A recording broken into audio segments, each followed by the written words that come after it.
talk about Shedeur Sanders, one of, if not the most polarizing player in the 2025 NFL draft class. I will get into the strengths and the weaknesses with Shedeur Sanders and why I do believe that one day he will be a franchise quarterback depending on the team and the situation. I want to talk about what happened with him earlier in his college career. He did not start his career off at Colorado. He went to Jackson State. He went to HBCU, which is very uncommon for certain quarterbacks that came out of high school with the reputation that Shedeur Sanders had. Shedeur Sanders was a very talented quarterback dating back to high school, and I know why he went to the HBCU. His dad was coaching there. Throughout his entire playing career, he has been coached by his dad, him and Shedeur Sanders. But usually when you see a quarterback that wants to go to the next level, they may go to HBCU for a season or two, then they would transfer. He was going to stay at Jackson State. If everything worked out with Deion Sanders, he may have finished his entire college career at Jackson State. And the reason why I'm bringing this up, a lot of scouts hold this against kids. You don't see too many quarterbacks and too many guys in general that come from HBCUs and get drafted in the first or second round. 40, 50 years ago, that was common. Since then, the SEC has produced a lot of great talent. The Big Ten, the Pac-12, all of those different conferences have come out and they have produced a lot of first, second, and third round picks. So when I look at Shedeur Sanders, he did make the right decision to follow his dad and go to Colorado. Before Shedeur Sanders and Deion Sanders went to Colorado, they only won one game. And it's more than just Deion Sanders and Shedeur. You had Travis Hunter, who was the best player in college this season because he won the Heisman Trophy. You had other players around him. And he transferred some of those kids over from Jackson State. You guys get my gist. A lot of the problems that Shedeur dealt with at Jackson State, he dealt with at Colorado. And that is a bad sign. He will hold on to the football for a very long time. When we go back to 2021, he got sacked 35 times. He did have 30 passing touchdowns to 8 interceptions, but he held on to the football for a very long time. His last season with Jackson State, 23 times. That's how many times he got sacked, but he had 40 passing touchdowns to 6 interceptions. He has to get the football out quicker because you're dealing with those problems earlier in your college career. As you progress, you should be erasing some of those problems. His first year with Colorado, he wasn't even able to finish out the season. He got sacked 52 times. 27 passing touchdowns to 3 interceptions. So the interceptions are not coming out at a high clip, but he's getting sacked at a high clip. For one, the offensive lines that he has played with have been terrible, dating back to Jackson State, and the same with Colorado. They ran into a major problem over the last 2 years when Deion went over there and he became their head coach. You got the skill position down. You got Jimmy Horn, you bring in Webster, Travis Hunter. So your wide receivers, they're stacked. Your quarterback, you have Shedeur Sanders, one of the best quarterbacks to have in college. But your offensive line was neglected, and it takes time to develop offensive linemen. They're running a lot of quick game, and that means that Shedeur Sanders is getting pressured a lot up the middle of the field. Shedeur Sanders already doesn't have the biggest arm, so he has to step into his throws more. He couldn't step into these throws because of the pressure that he would face. So you run into a problem to where now Shedeur Sanders has to create a lot of his throwing lanes outside the pocket. And this is where he excelled, in my opinion. We did not get to see this in the early years with Jackson State. He'll drift off to the right. And I'm not saying that he'll have masterful throws like a Josh Allen or even a Patrick Mahomes. But he will have some throws that make you scratch your head and say, hey, wait a minute. For a kid that does not have the athleticism of a Jaden Daniels, of a Lamar Jackson at the college level, he can make some slick throws on the run. And that's one thing that I would put into the positive column. Him against pressure did a very good job. And especially against the blitz, he's not going to fold. He's not going to go out there and throw 3 or 4 interceptions in the matchup. He just doesn't have bad games like that. He does take care of the football. And that's one of the first things that you look at if you are a scout. Because we've seen quarterbacks in the past, like Jameis Winston. He had a turnover problem in college. It has carried over. We saw this with Paxton Lynch also. Had a turnover bug in college that transferred over to the NFL. So the fact that he has only had one season with double-digit interceptions, and that was his last season at Colorado, I think that's a positive sign for him. But he has to get rid of the football quicker. That's the one thing that I look at here.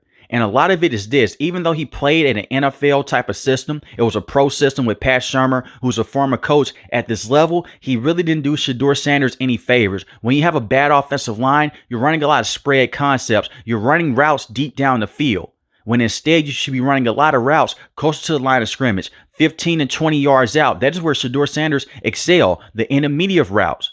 That's another thing they're going to put into the positive column. His accuracy, 15 and 20 yards out, was unmatched. He was easily the best quarterback in terms of being on his mark every single time with those predetermined reads. Now, that can get you in trouble at the NFL level because it's a predetermined read, it's pre-snap, but he worked in that system. And that's the NFL type of system with Pat Shurmur. Pat Shurmur was not the best NFL coach, far from it. But the fact that he could play under center at times, that he could switch to spread, he could switch it to shotgun situations, that is what you want to see from a quarterback that you would draft in the first round. How will he be against pressure?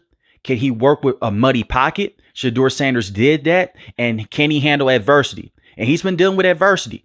You may think that he hasn't because he has the last name that he has. I think it's a double-edged sword. That last name can either help you, it can also come back and it can hurt you also. And a lot of scouts have used that against Shedeur Sanders. If he had a different name, I think that scouts would be looking at him differently because of who his dad is. When I look at Shedeur Sanders, the accuracy is there. The poise is there. When you look at CJ and Jaden Daniels, when they came out of college, what was the one thing that scouts all said about them? The accuracy and the poise. Now, Jaden Daniels has way more mobility, and he's way more athletic outside the pocket than Shedeur Sanders. But Shedeur Sanders, he has decent mobility. He can move around at times. He just doesn't have the mobility to go out there and take over a game with his legs. He's more so of a passer, and that's what you want out of your quarterback. And I will also say this: if Paxton Lynch can go in the first round, if Kenny Pickett can go in the first round, and the same with Anthony Richardson, there is no reason to why Shedeur Sanders cannot go into the first round. Right now, he is a pro-ready quarterback that could come in and help a franchise possibly turn everything around within a year or two.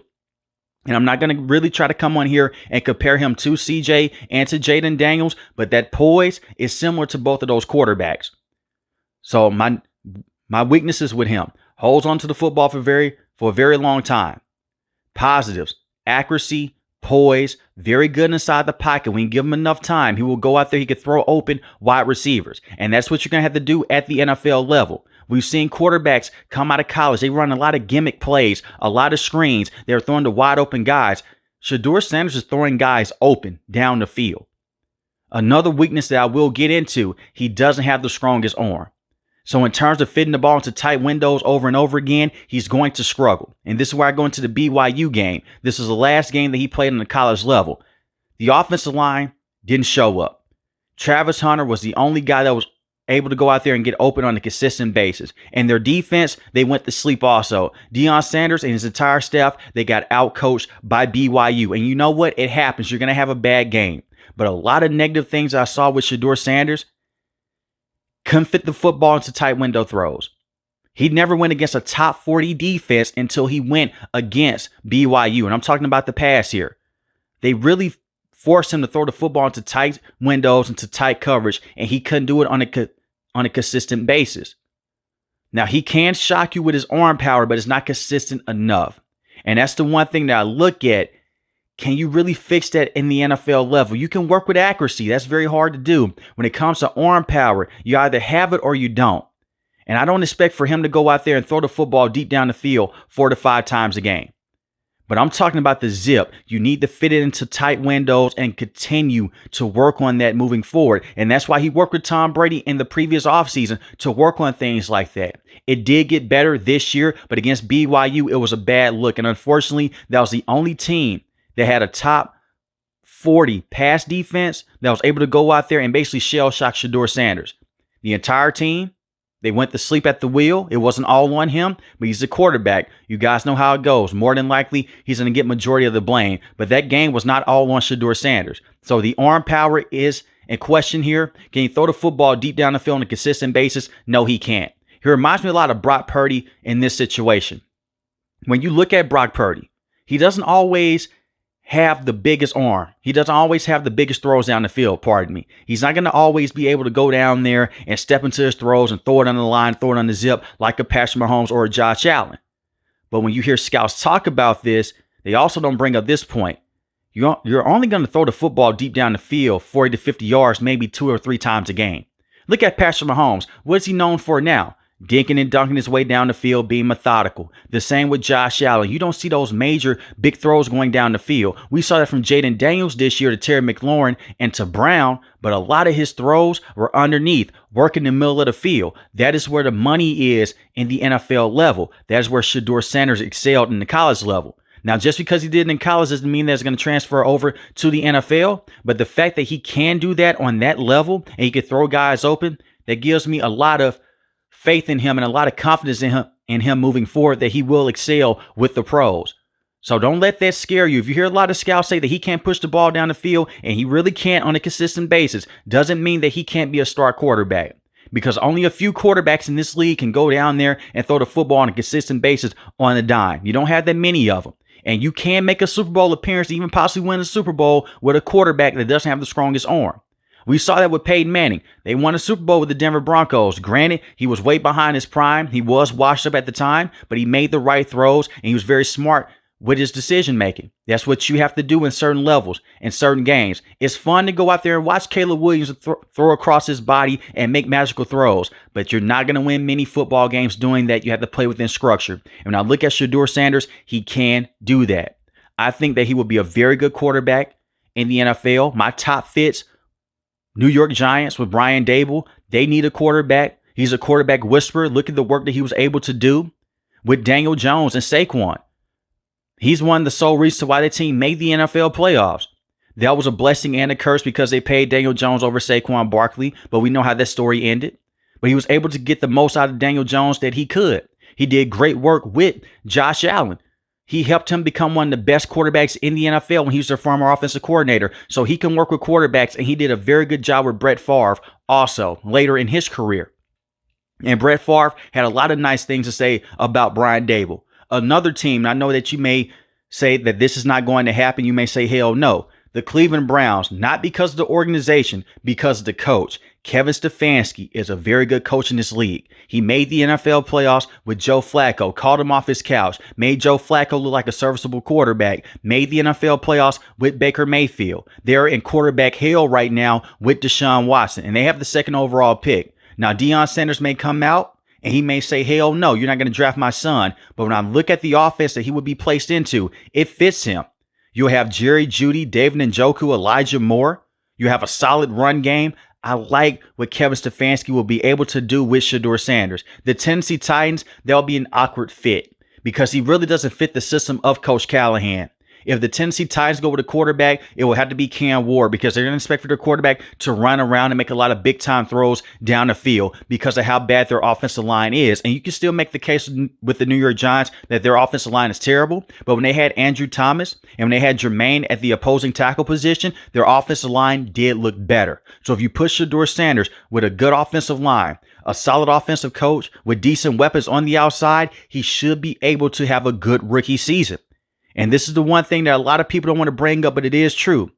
It matters where you go. If you go into the right situation with the right coaching and the right culture, you will be fine. Look at the Washington Commanders. Jaden Daniels walked into a situation with a very good head coach in Dan Quinn.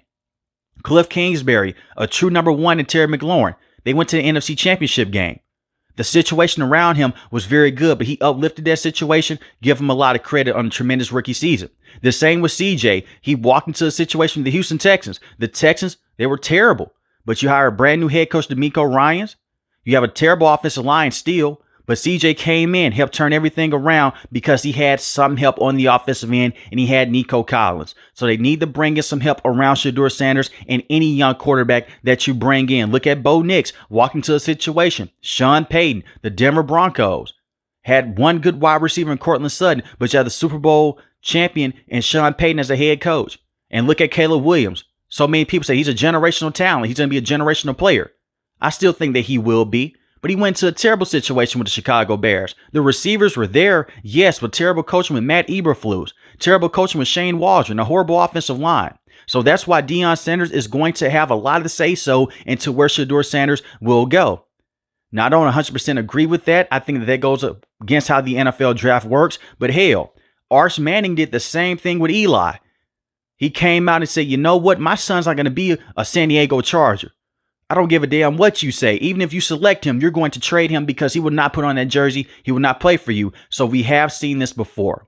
But my best fits would be the Cleveland Browns with Kevin Stefanski and his coaching style, and the New York Giants with Brian Daboll. A dark horse, and they'll have to trade up for him, would be the Las Vegas Raiders because of the Tom Brady connection. He got to work with Tom Brady. Tom Brady said a lot of great things with Shedeur Sanders, and Shedeur Sanders has come out and press conferences, and he has said that he has kept in touch with Tom Brady, that he will give him tips before and after the game. And Tom Brady, he's part of the board right now with the Las Vegas Raiders.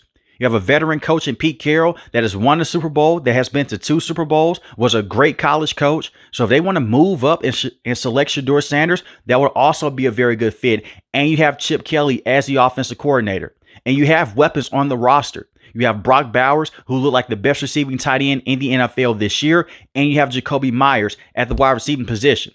I think that Shedeur Sanders will be okay with his accuracy and his poise. And my comp for him, I know a lot of people are saying Teddy Bridgewater. Teddy Bridgewater was a very good college quarterback, and he went into the first round with the Minnesota Vikings. If it wasn't for that knee injury, maybe he would have been a franchise quarterback with the Vikings. But that's not my comp for him.